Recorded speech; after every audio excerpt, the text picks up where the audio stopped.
Hello friends, today we'll be starting chapter number 16, designing and managing integrated marketing communications. Friends, this particular chapter is actually a brief summary of mass communication and personal communication, which we have already studied. So talking about marketing communication, it refers to all the tools that a company adopts in order to exchange the information about their goods and services to the customers. So marketing communication includes advertising, sales promotion, personal selling, word of mouth marketing, public relations, events and experiences, direct marketing, interactive marketing. So integrated marketing communication tools, it is a combination of mass communication and personal communication. Before we start the chapter, I would like to give you the example of Coca-Cola, that how Coca-Cola is using the various integrated marketing communication tools in order to achieve the global presence. So the various medias which are used by Coca-Cola for advertisement and promotion is the television, print media, radio advertisement. Then it provides sponsorship into various events and activities. It is also using web-based banner ads. Then it is also running various type of social media campaigns. It is also involved in various type of sales promotion activities. And the result of all these communication tools is its wide coverage and the international presence. So this is how the Coca-Cola follows effective integrated marketing communication approach. So here we have the definition of marketing communications. It refers to all the means by which the firms attempt to inform, persuade and remind the consumers directly or indirectly about the products and brands they are selling. These are the means by which a company can establish some sort of communication and also build relationship with the consumers. Now marketing communication tools are not only beneficial for the company, but even consumers learn lot of things. So with the help of all these tools, the consumers can learn about the product, about the producer, then they can learn about the various features of the product, then how to use the product. So it allows the consumer to learn about the brands or to have the in-depth knowledge that what does the brand stand for.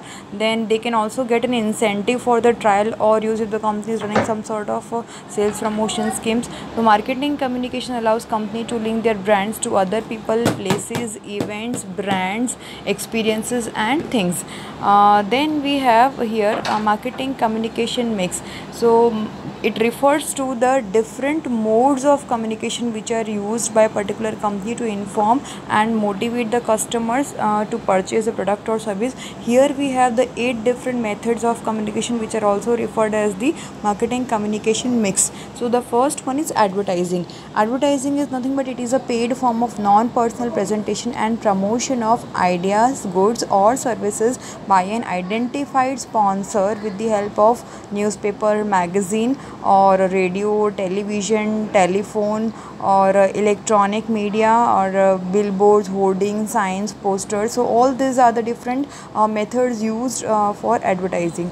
The second is sales promotion. It refers to a variety of short-term incentives where the objective is to encourage the trial or a purchase of a product or service. Under sales promotion we have the consumer promotion tools which are meant for the consumers. We also have the trade promotion tools which are designed for the traders, that is intermediaries, like advertising and display allowances. And we have some of the promotional tools which are designed for the business and the sales for promotion, like contest.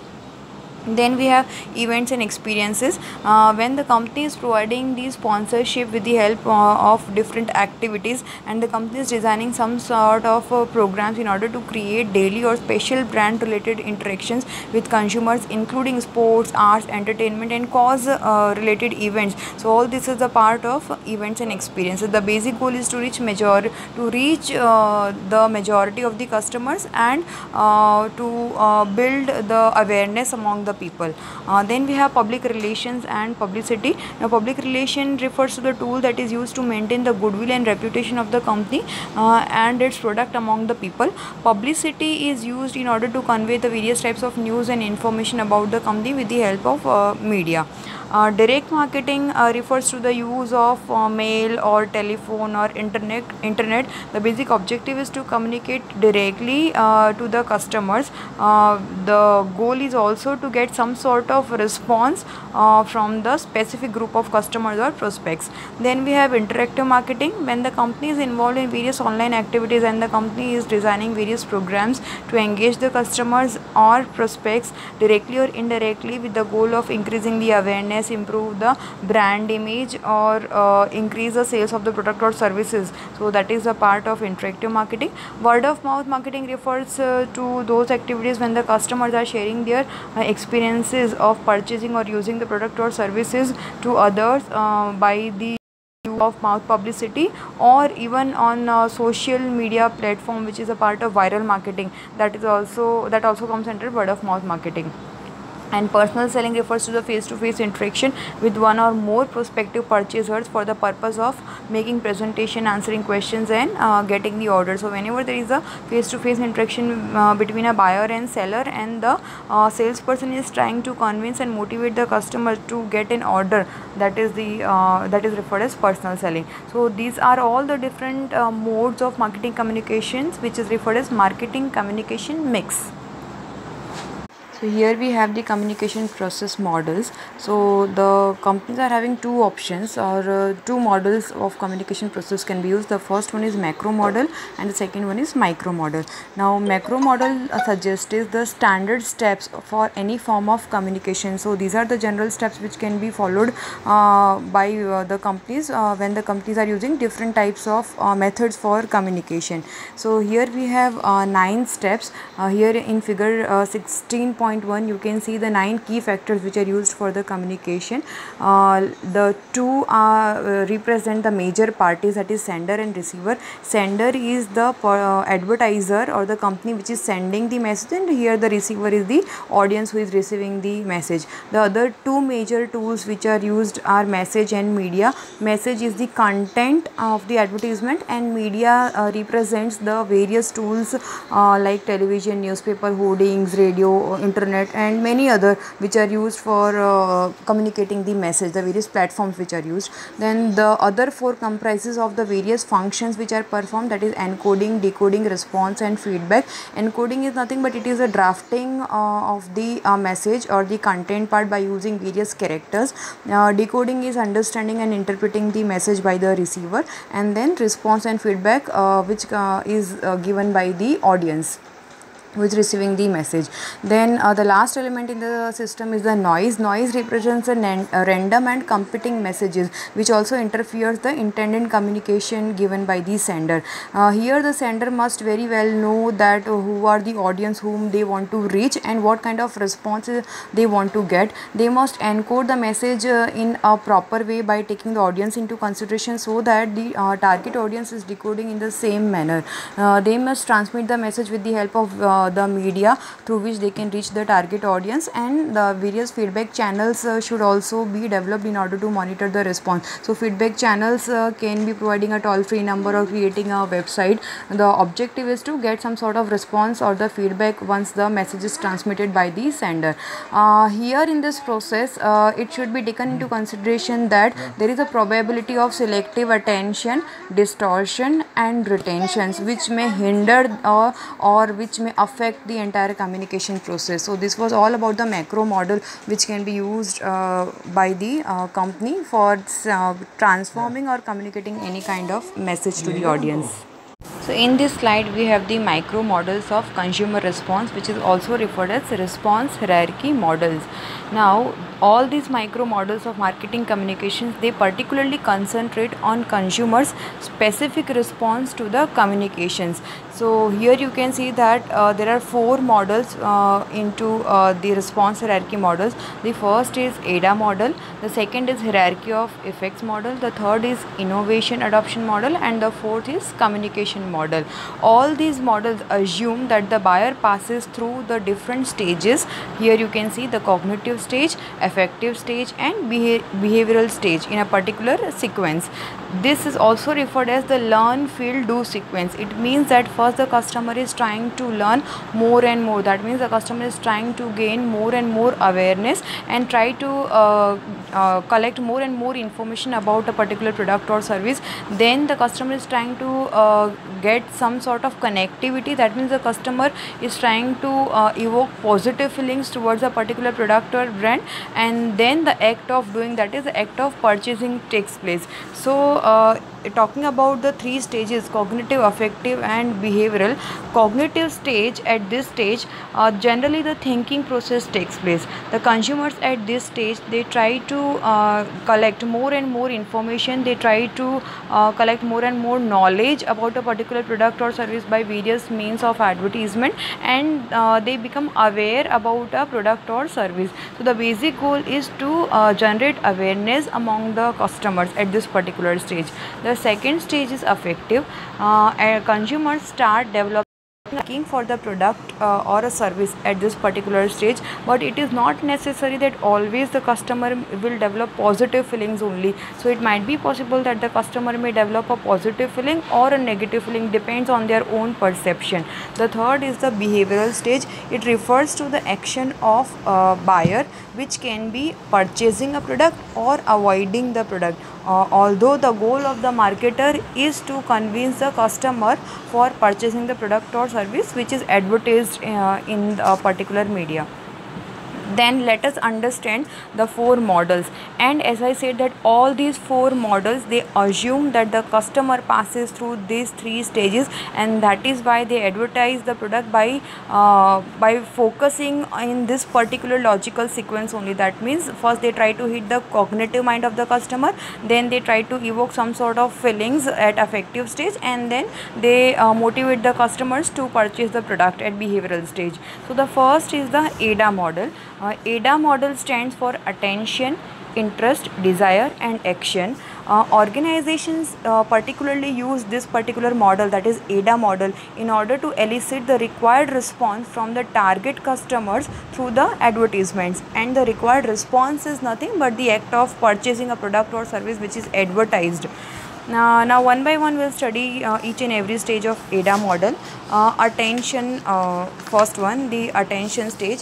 Here the model says that in order to get the desired response, the first task of any particular marketer is to attract the attention of the customers or to grab the attention of the customers. So here the company is providing the various information or facts and figures about a particular product or service through the advertisement. The basic goal is to hit the cognitive mind of the customer and to generate more and more awareness about a product or service. The second is the interest. Here the goal is to increase the interest level of the consumers, and for that the advertisers are using various types of emotions and appeals. The basic goal is to get connected with the customers in a very emotional manner. The third is the desired stage. At this stage the customer should feel that the product or service which is being advertised will be particularly useful for them, and the goal is that they should show some sort of desire to buy the product. Here the company can also use different types of sales promotion schemes to induce the customers to do the purchase immediately. The final stage is the action.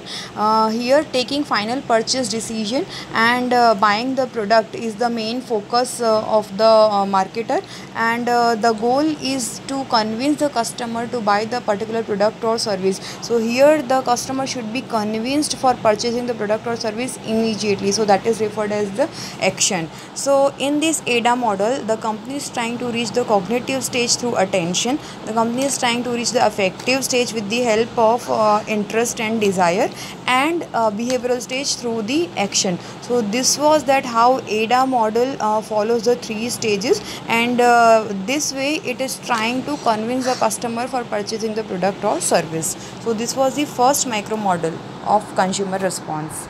The next micro model is hierarchy of effects model. This model was formulated by Gary A. Steiner and Robert J. Lavage.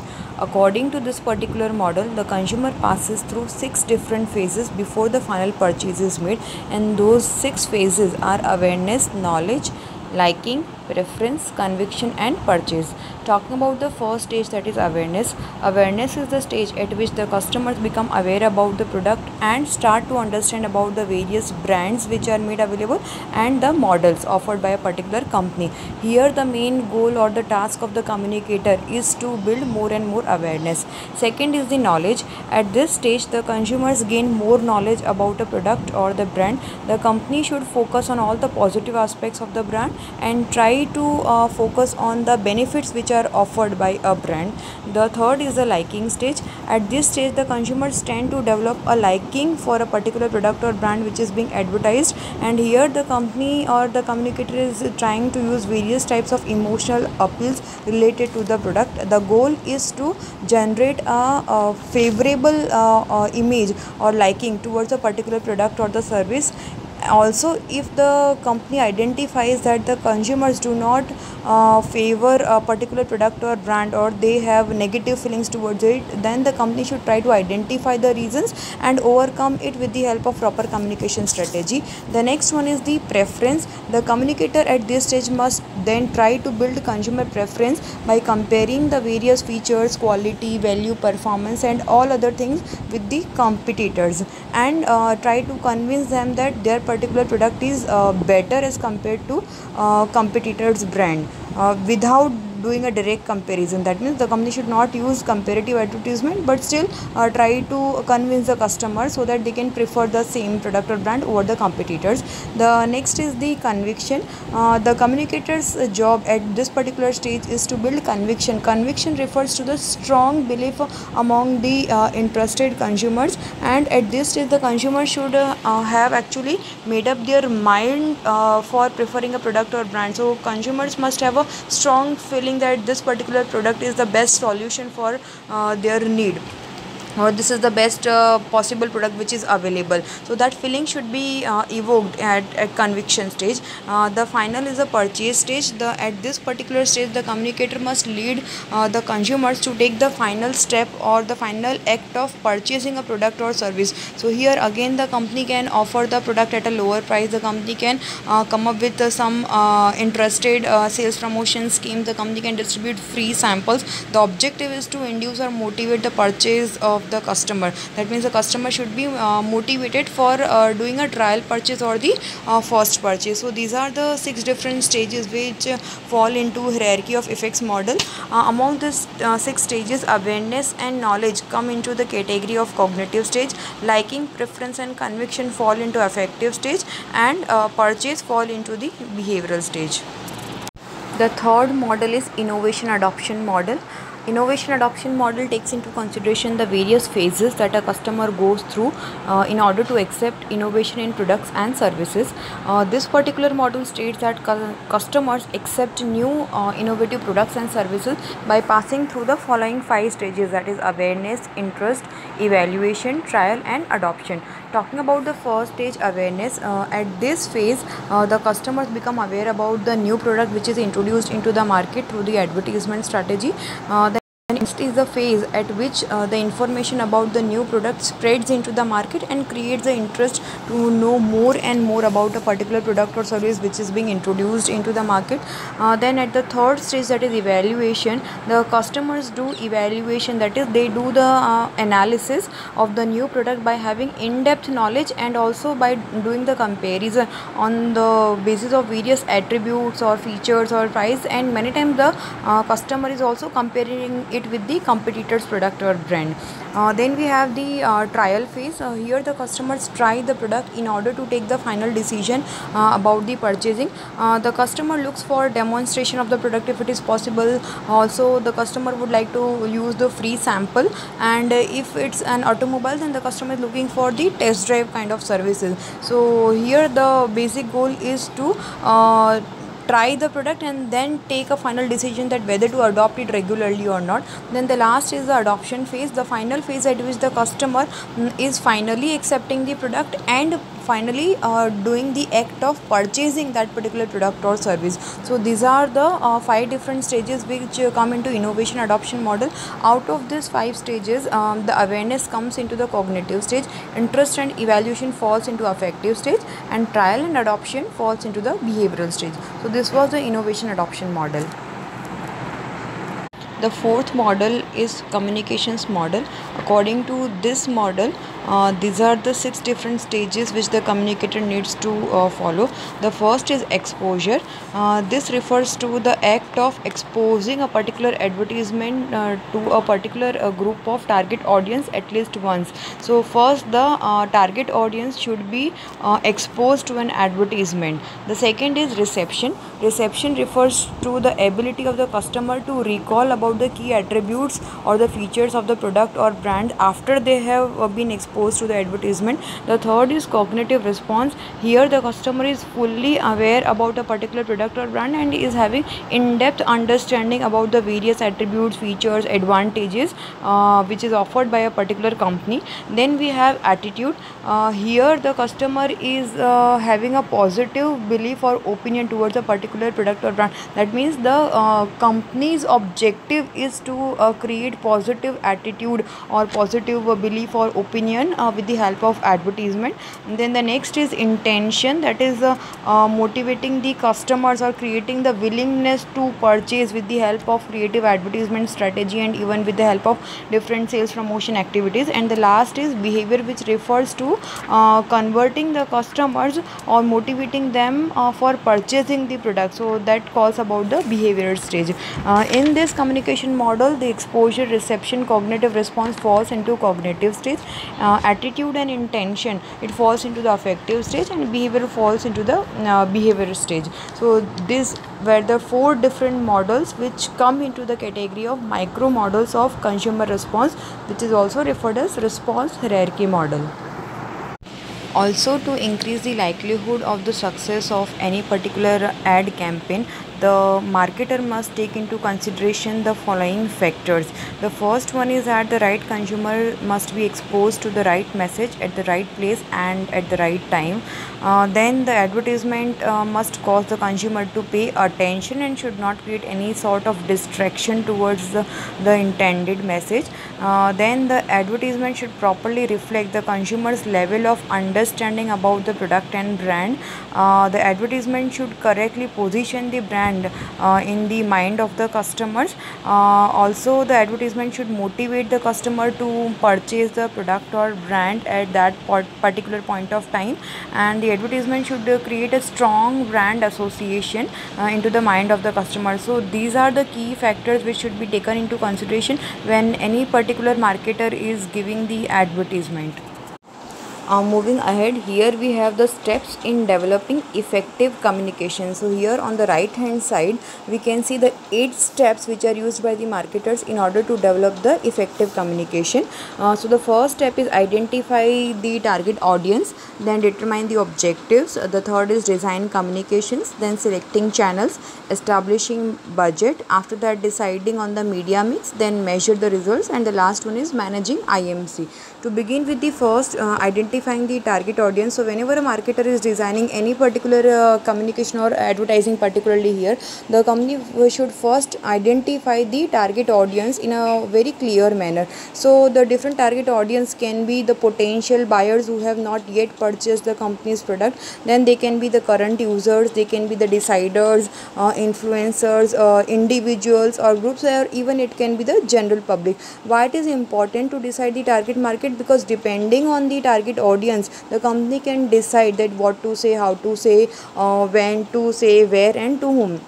Apart from that, the company can also use various segmentation variables in order to identify the target audience. So the company can identify that whether the target market would be the current users or the new users, or whether it wants to target those customers who are loyal to the brand, or they want to target the customers who are loyal to the competitors, or they want to target the switchers. The company can also do the identification on the basis of the heavy users or light users. So these are the various variables which can be used for identifying the target market. Moving to the next step, that is identifying or determining the communication objectives. So here John Rossiter and Larry Percy, he has identified that there are 4 possible objectives or 4 different goals which the marketer can have behind communications. The first is establishing the category need. So category need is particularly more you can say fit for those kind of products which are totally new to the world. So say for example, if the company is launching a totally new product which has not yet been introduced into the world, so in that situation the task of the communicator or the marketer is to first establish the need of that particular product or service into the mind of the customer. So the say for example, if the company wants to launch a flying bike or an automatic car or an electric car which has not yet been introduced in the world, then the first goal of the marketer is to motivate the customers and try to create the need for that particular product category, because it has not yet been established by any particular company into the world. So that is establishing the category need.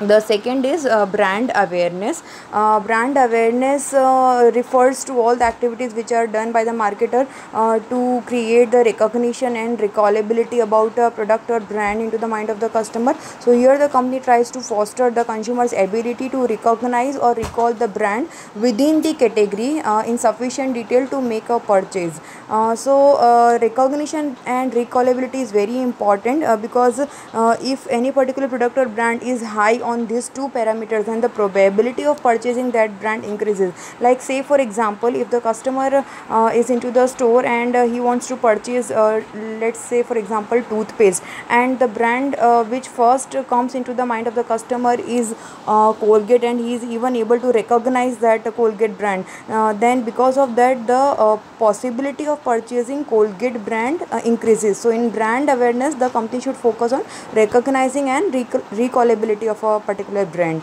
Then the third is brand attitude. Here the marketer must help the consumers to evaluate the brand's perceived ability to meet a currently relevant need.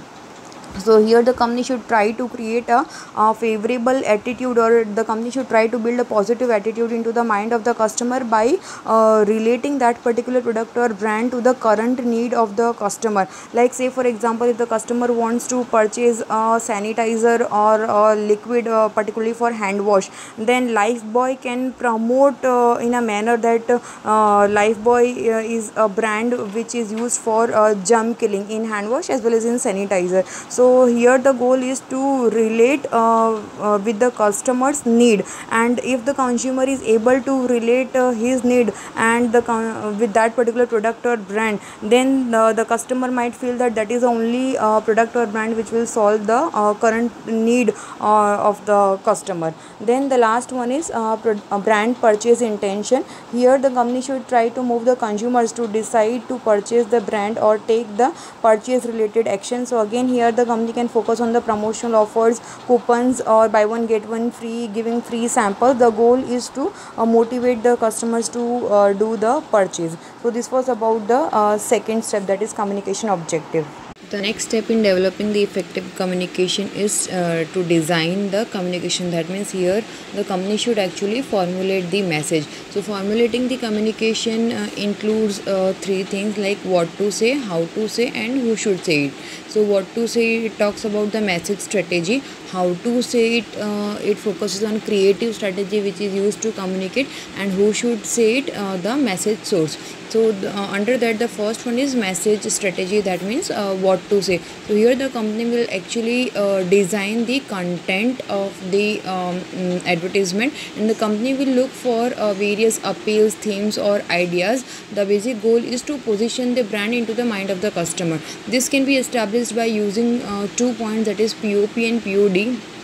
POP refers to point of parity and POD refers to point of difference. So when the company is designing the message strategy, the company will try to identify that what is the point of parity. That means the company will try to identify that what is the similarity between their brand and the competitor brand, and what is the point of difference with the competitor's brand. So in the advertisement, the company will try to identify those features which are similar to the competitors and those features which establishes the point of difference with the competitor. So that is the part of designing the message, that is message strategy. And whenever any particular buyer or the audience is viewing any kind of advertisement, the buyers normally expect 4 types of rewards from a particular product. So that is why even the company should focus on all those 4 types of rewards. those four rewards are referred as rational, sensory, social, or ego satisfaction. So under the rational reward, the customer is generally expecting some sort of benefit from the product or brand. So here, like, I'll give you some example. Like in the advertisement of Rin, it is showing that it will provide the whiteness. In the Dettol advertisement or Lifebuoy, it shows that it is used for germ killing. So this comes into the category of rational. Sensory advertisement, which is trying to reach some sense organs, generally which is used by the food products, like this Amul is using utterly butterly delicious. So it is trying to touch the or trying to focus on the taste part.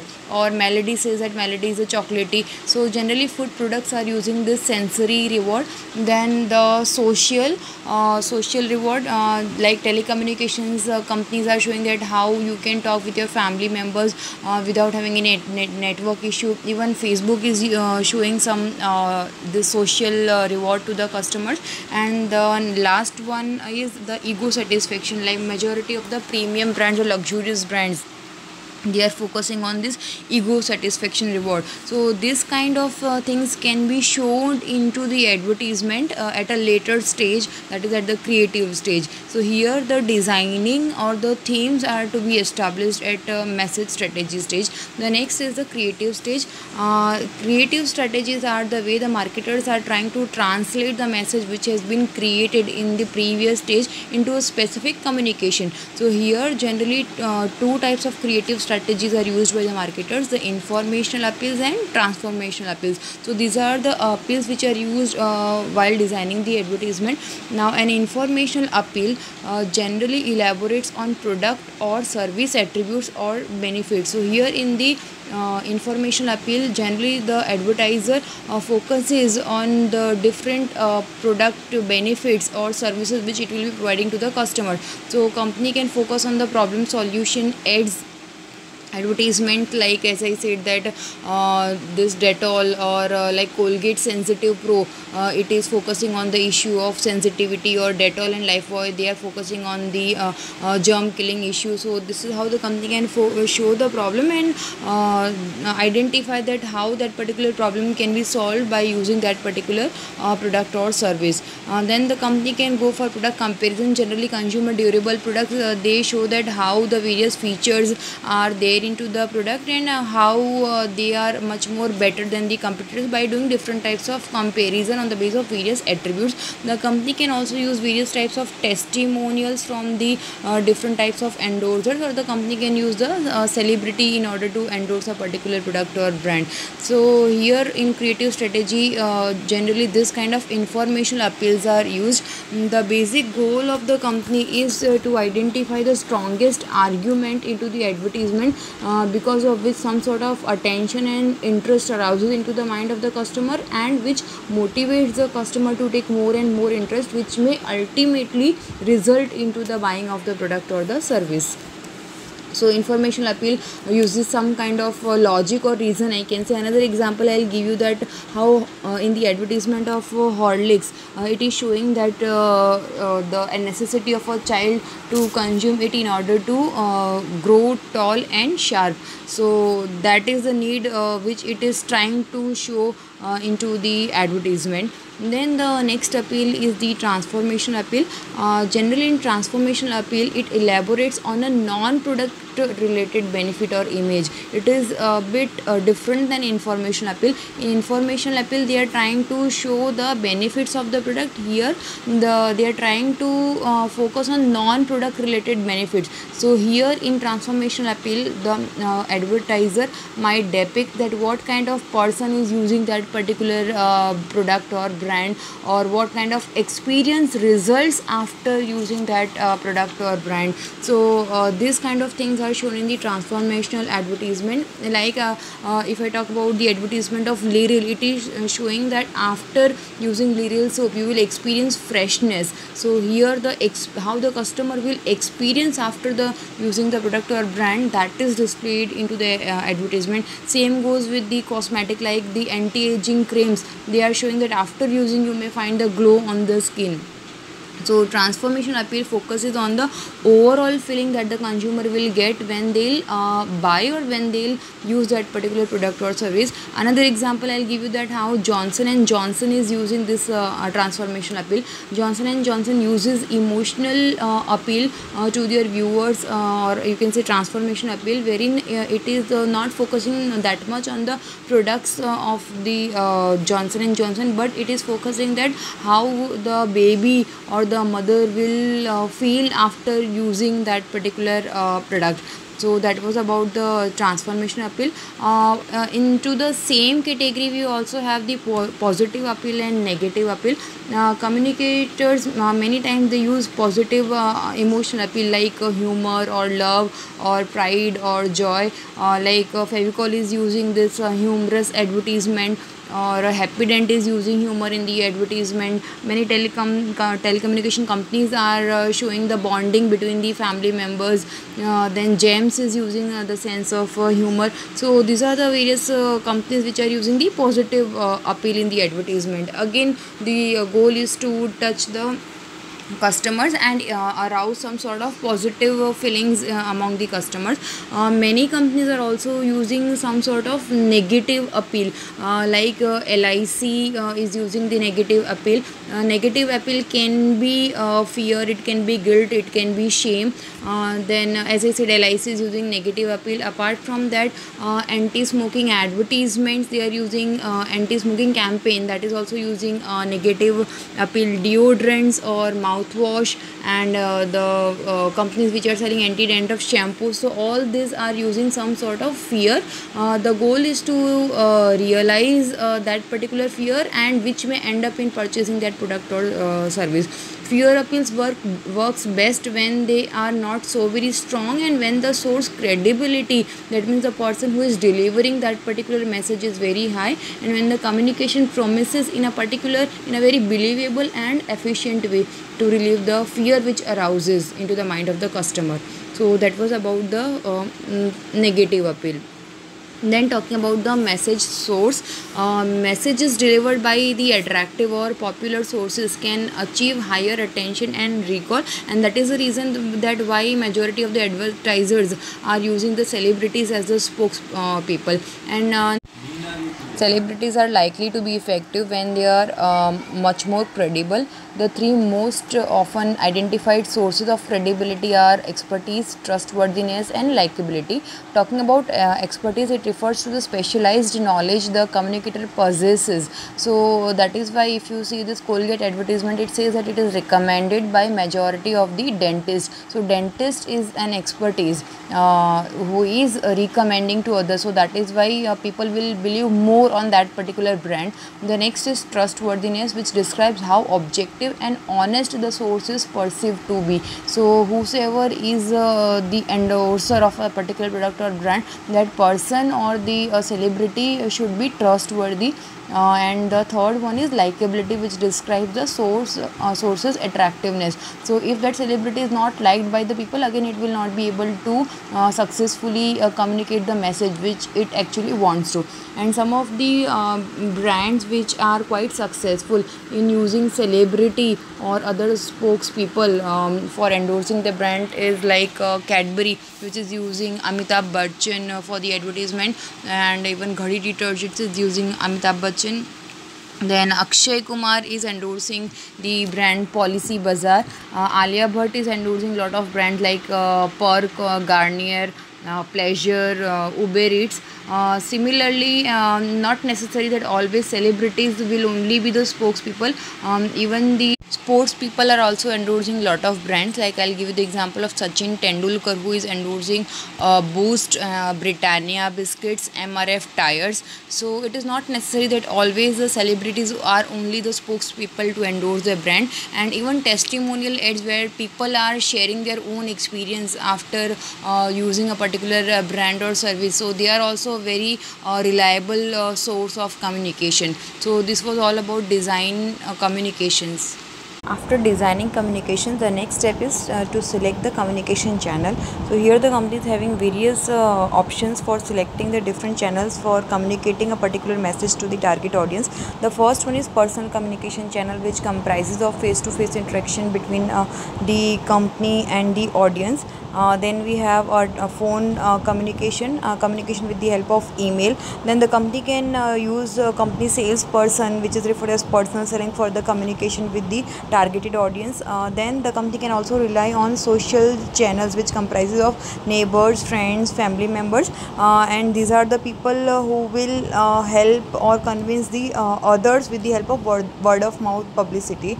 Also the company can rely on the experts. So all these are the parts of personal communication channel. The next is non-personal or mass communication channel.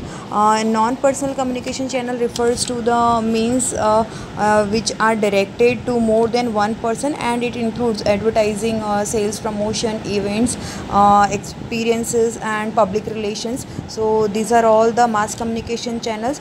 So either the company can use personal channel, or the company can use the mass communication channel. The company can also use both the channels, that is personal as well as non-personal. So that is referred as integration of the communication channel. Many times it may happen that the company may give the advertisement in the mass media like television or newspaper, and then with the help of these media it reaches to certain opinion leaders, and then opinion leaders are trying to convince other customers or the people who are into their own network. So majority of the companies rely on both personal as well as non-personal communication channels. So they are integrating both the channels.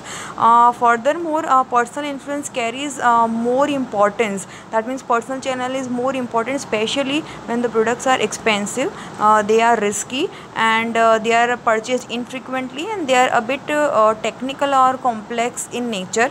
And also when the product suggested something about the user status, in that situation also personal communication channel is important. It is also more important particularly in services, because in services the customers generally tend to rely more on the referral sources. Then the next step is establishing the budget. So here there are four methods which are used for advertising, and it has been asked in GTU exam also, particularly this one, that which are the different advertising budget methods used by the company. So in that situation you have to explain these four methods. So one of the most difficult marketing decisions is to determine that how much to spend on the marketing communication. So here there are four different methods which are used by the advertisers: affordable method, percentage of sales method, competitive parity method, and objective task method. In the affordable method, some of the companies set the communication budget or the advertisement budget on the basis of what they think that the company can afford. So the affordable method completely ignores the role of promotion as an investment and the immediate impact of promotion on sales volume. So affordability is one of the base for the selection of advertisement expenditure, and this method leads to an uncertain annual budget, which makes the long range planning a bit difficult. In the percentage of sales method, some companies set the communication expenditure on the basis of certain specified percentage of current or anticipated sales. Then there are certain advantages of this particular method, that this method varies with what the company can afford. The second is it encourages to think of the relation among the promotion cost and selling price and the profit. Then the third advantage is that this method encourages the stability when the competing firms spend the same percentage of their sales on communication. So majority of the times the company is taking into consideration that how much the competitors are spending, and that is taken as a base for identifying the percentage. There are certain limitations as well of this method. It leads to a budget set by the availability of funds rather than marketing opportunities. So the company does not take into consideration the business cycle or the market opportunities into consideration, and that's why that is ignored. So that is one of the drawback of this method. There is no logical base for choosing a specific percentage. Majority of the time the company takes into consideration the past data or the competitors, or identify that what the competitors are doing, and on that basis the percentage is selected. There is no statistical or any mathematical formula used for selecting the specific percentage of the current or the anticipated sales. This method also discourages the experimentation by aggressively spending for the communication budget. And the last drawback is that this method ignores what the product and territory deserves. Even on the basis of product and the region or the territory, the budget could be different, but again that is also ignored in this method. The third method is competitive parity method. It is based on what a brand's or firm's competitors are estimated to be spending. So under this method, whatever the competitors would be spending for the advertisement or communication, the similar amount would be spent by a particular company.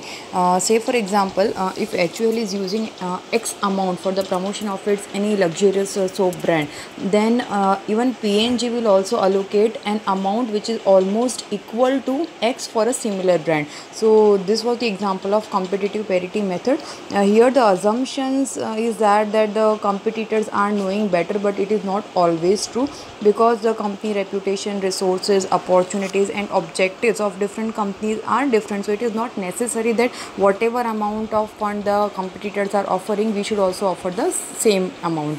This method is not very accurate method.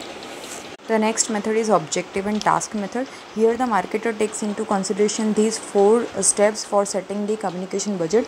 The first is define the specific objectives. So first step involves setting the goals or objectives for the marketing campaign and to identify what results the company wants to achieve. So say for example, the company has set the objective of increasing the sales by 10% for the next quarter. So this is a specific objective which has been identified by company in the first step. Second is determine the task that must be performed to achieve these objectives. Under this, the company needs to identify the specific task it has to perform. So in the continuation of the same example, the specific task which the company has identified in order to increase the sales by 10% for the next quarter is running weekly advertisements in several newspapers.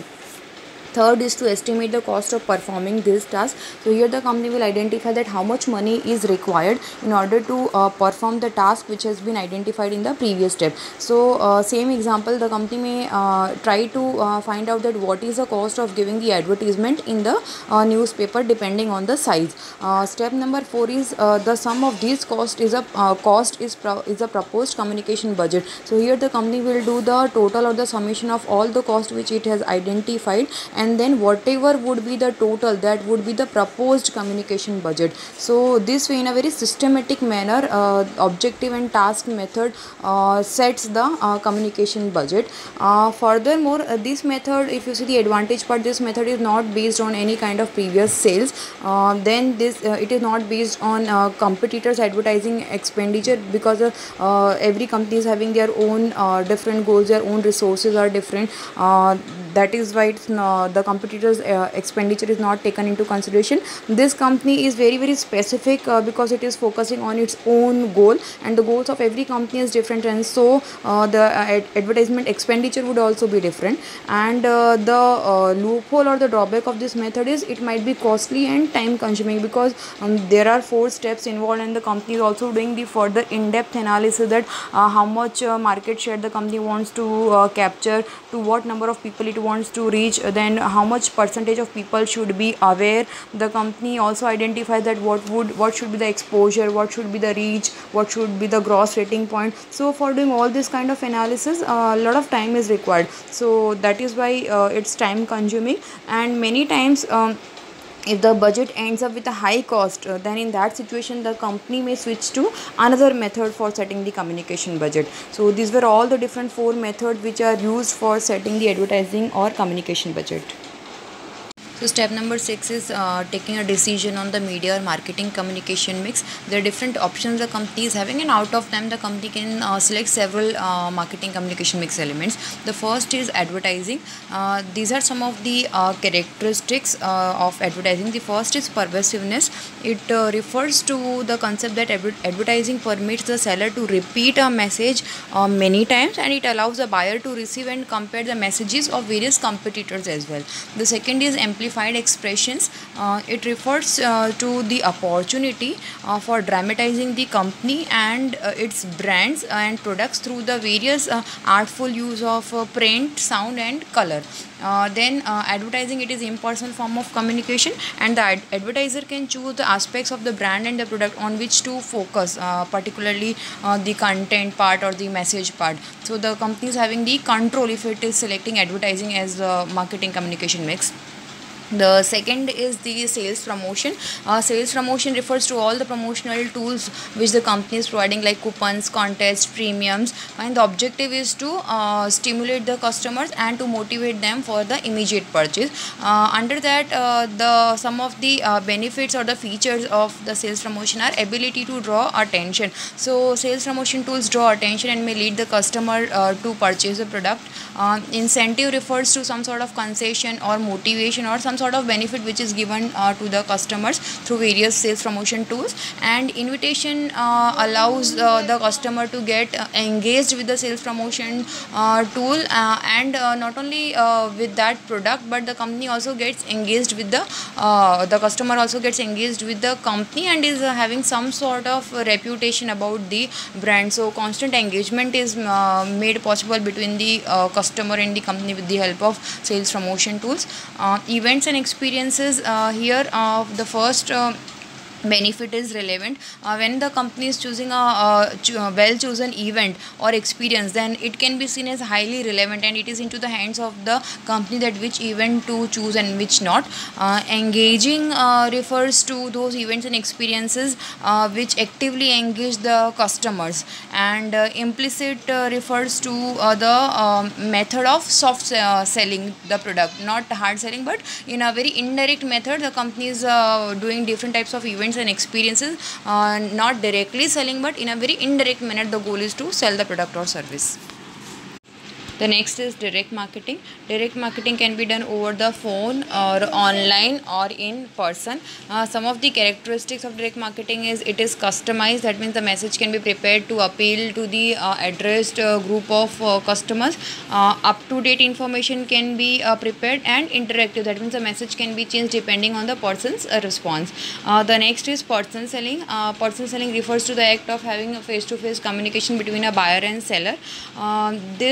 Some of the characteristics of person selling are personal interaction. As I said, there is a personal interaction between the buyer and a seller, and person selling creates an immediate and interactive interaction between two or more individuals.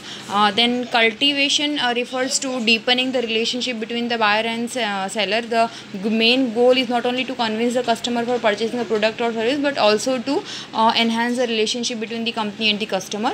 And response refers to that act when the buyer is often given some choices and encouraged to respond to the customers.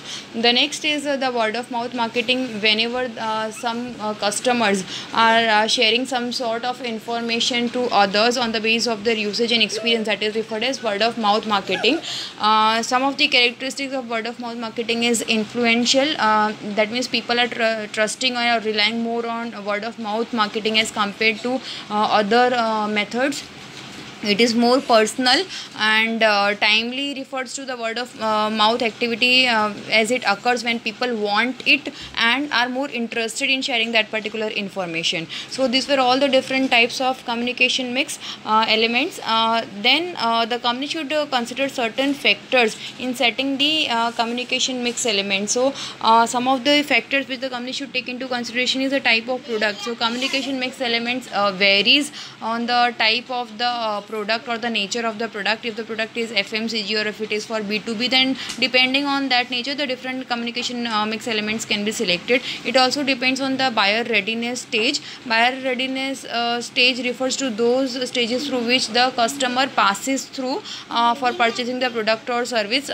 Some of the stages are like awareness. First the customer becomes aware about a particular product or service. Then the second is comprehension or the knowledge of benefits. At this stage the customer not only becomes aware but also has the knowledge of about the features, benefits, advantages of a particular product or brand. Then the third is conviction, wherein the customer is having a strong belief or opinion about the suitability of the product, and customer might perceive that this particular product is the right product for me, or it would be satisfying my need. And then order refers to the purchasing activity, and the next stage of the buyer readiness is reorder. That means when the customer is satisfied after the first usage, then he or she goes for the repeat purchase. So that is referred as reorder point. So depending on this, the communication mix elements would be different, and also it would be different on the base of PLC stage, product life cycle stage. Like product passes through different stages like introduction, growth, maturity and decline, and depending on the stage in which it is into, the company will select the different communication mix elements as discussed above. This figure shows the relative cost effectiveness of the three communication tools, namely advertising and publicity, sales promotion and personal selling. And from the diagram it is clear that advertising and publicity play the most important role in the first stage, that is awareness building stage. Then customer comprehension is primarily affected by the advertising and publicity. Customer conviction is mostly influenced by personal selling, because face-to-face interaction is very important for convincing the customer that this is the right choice for you. And closing the sale, that means giving the order, is influenced mostly by personal selling, again because there is a personal touch between a buyer and seller. And even sales promotion also is very effective because it induces the customer to do the purchase immediately. And reordering is affected mostly by personal selling and even sales promotion. And to some extent, some of the advertisement, that is reminder advertisement, also plays an important role for reordering the product or service. Step number 7 is to measure the results. Here the managers want to know the outcome and the revenue resulting from their communication investment. So here the managers would try to identify that after they have given the advertisement with the help of different communication mix elements, whether they are able to generate the revenue, whether the customers are aware or not, whether the sales or revenue is increasing or not. So let us understand here with the help of two brands, brand A and brand B. So particularly for brand A, let us see that out of the 100% of the market, that is a total market, 80% of the people are aware, 20% are not aware. From 80% who are aware, 60% have tried the brand and 40% did not try. Out of 60% who have tried, 80% are disappointed and only 20% are satisfied. So this indicates that the communication program is effective in creating the awareness, because 80% of the people are aware, but the product fails to meet the consumer expectations because 80% of the people are disappointed. So here in this particular situation, the company should try to focus on the product features and try to identify that what is the reason of disappointment or dissatisfaction, and try to do some sort of modification in the product or brand, because there is no problem with the communication mix element, but there is some problem with the product. Talking about the second situation, here 40% of the consumers in the total market are aware of brand B and only 30% have tried, but 80% of them are satisfied. So in this case, the communication program needs to be strengthened to take the advantage of the brand's potential power. So here there is no problem with the product or brand because 80% of the people are satisfied. So majority focus should be given on working out with the communication program, and the goal should be to increase more and more awareness. So this is how the company can measure the results. Then managing IMC. IMC refers to integrated marketing communication, and the definition says that integrated marketing communication is referred as a planning process designed to assure that all the brand contacts received by a customer or prospect for a product, service or organization are relevant to that person and they are consistent over a particular period of time. So the few companies rely on one or two communication tools, but generally it is advised that the companies must adopt a 360-degree view of consumers in order to understand them fully, and the company should try to use various types of communication tools like advertising, direct response, sales promotion, public relation, and they should combine all these different promotional tools in the discipline with the goal to provide proper clarity, consistency and maximum impact should be generated by using all these tools, and the goal is to coordinate them properly and to achieve the company's objectives. So this was all about this particular entire chapter, designing and managing integrated marketing communications. Thank you.